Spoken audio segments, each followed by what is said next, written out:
né, a prova moral é bem epistemologicamente é bem mais, né? Uh,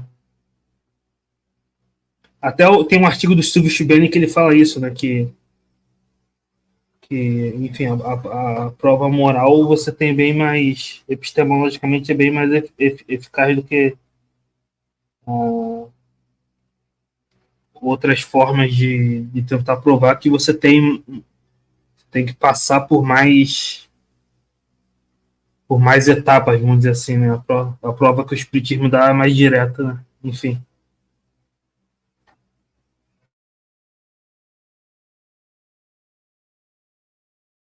Tem mais uma, né? A última, a do Alex. Exato, né? Tem outra sobre outro tema, mas acho que eu vou deixar essa para outra ocasião. Mas ele pergunta aqui: como os desencarnados se manifestam a sua voz não tendo órgão? Por exemplo, o homem desencarnado se materializar e abrir a boca e falar, né? Bem, eu posso começar falando, né? Primeiro, eu queria falar sobre o termo materializar, né? Eu prefiro me manter na terminologia kardeciana, ele fala de aparição tangível, né? Mas, enfim, de qualquer forma,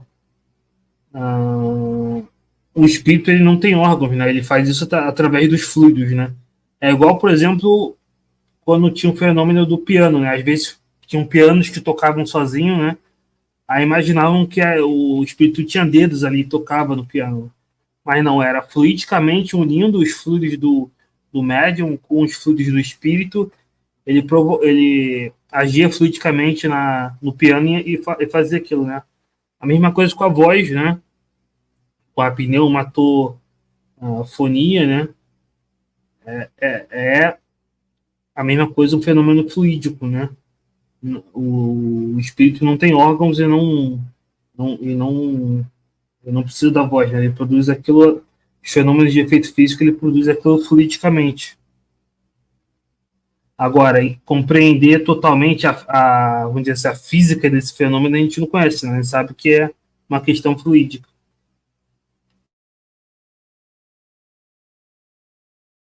Não, e assim, foi o que o Alex perguntou, né? É, percebe, Alex, que para eu produzir algum tipo de som, mesmo aqui entre nós, vamos tirar os espíritos da jogada, eu não preciso de órgãos, de cordas vocais. Um exemplo é o alto-falante do celular e da televisão. A gente ouve ali a voz da pessoa. Vocês agora estão me ouvindo aí na casa de vocês. O aparelho que vocês estão usando tem uma mini garganta com cordas vocais? Claro que não. Então, a voz, os efeitos que eu produzo no ar podem reproduzir algo igual à minha voz. Então, não precisaria. E outra é o que o Eric falou: o espírito não tem corda vocal que ele vai materializar e falar. Eles atuam com os fluidos e o fluido do médium ele combina e atua no ar, produzindo a fala. Agora, como ele faz isso, a gente só sabe que é um fato. Isso acontece. Mas Kardec sempre usava analogias com outras coisas, por isso que eu estou falando sobre isso, né?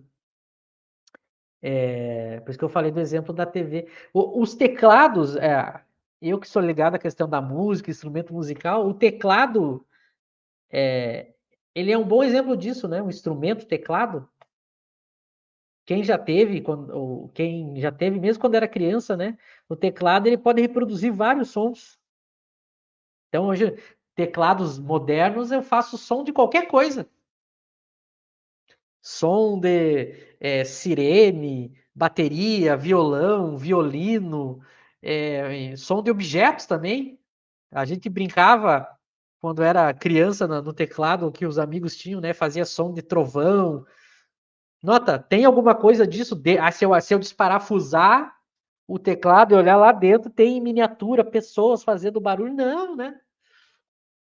Então, esses exemplos, essas analogias, claro que o processo não é o mesmo, mas essas analogias servem para mostrar como, bom, se a gente arrumou maneiras de reproduzir som e imagem, o que os espíritos não podem fazer. Então, os espíritos conseguem, quando tem o médium, e a combinação fluídica se dá, eles conseguem atuar no ar e reproduzir o som da voz. Isso é um fato. Como? Não sabemos. Então, essa é a resposta possível, né?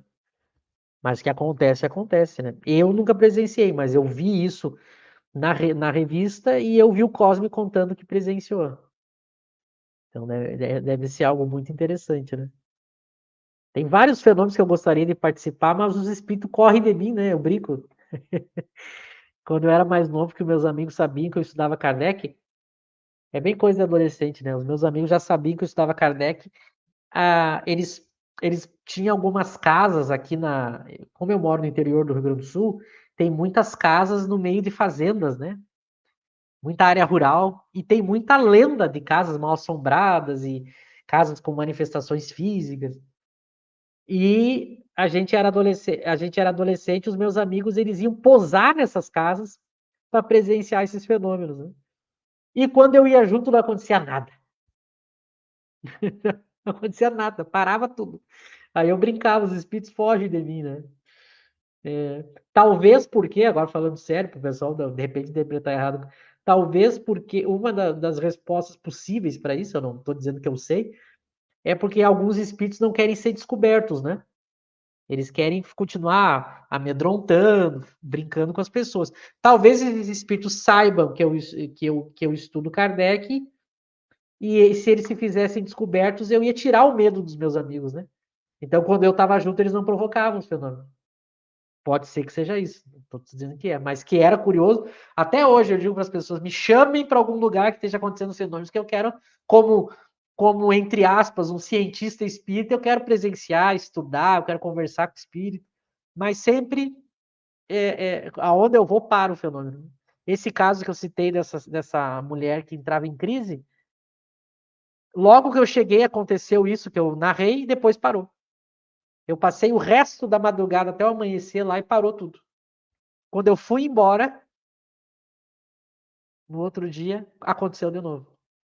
Então, uma das respostas que eu tenho procurado nos estudos é essa que eu falei, né? Os espíritos, como eles sabem que a gente estuda e vai tirar o medo das pessoas, usando Kardec, talvez eles parem de provocar o fenômeno para não ser descobertos, né? Talvez, não sei, mas... Bom, da minha parte, eu quero agradecer o Eric, o José, agradecer a todos. Ótimas perguntas, excelente assunto. A gente vai continuar tratando na quarta que vem. Um bom resto de semana e muito obrigado. Boa noite para vocês. Também queria agradecer a todos, excelentes perguntas, comentários, contribuições. E semana que vem a gente segue estudando a obra de Allan Kardec, que é o aniversariante da semana, não é isso? A gente estava quase esquecendo aí de falar. Amanhã é dia 3, não é isso? Amanhã, dia 3 de outubro, comemora-se o aniversário de nascimento de Allan Kardec, não é? 3 de outubro de 1804. Então, fica registrada aí essa data importantíssima para todos nós. E estudar a obra de Kardec é uma forma de agradecer também, né? E tenho certeza não, acho que ele deve estar feliz no mundo espiritual de ver a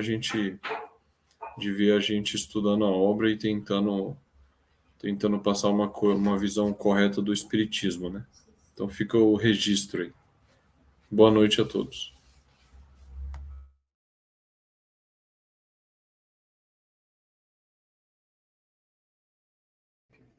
Então é isso, pessoal. Curta, compartilhe, se inscreva. Se teve alguma pergunta que a gente não respondeu, vocês colocam na próxima para a gente ver melhor.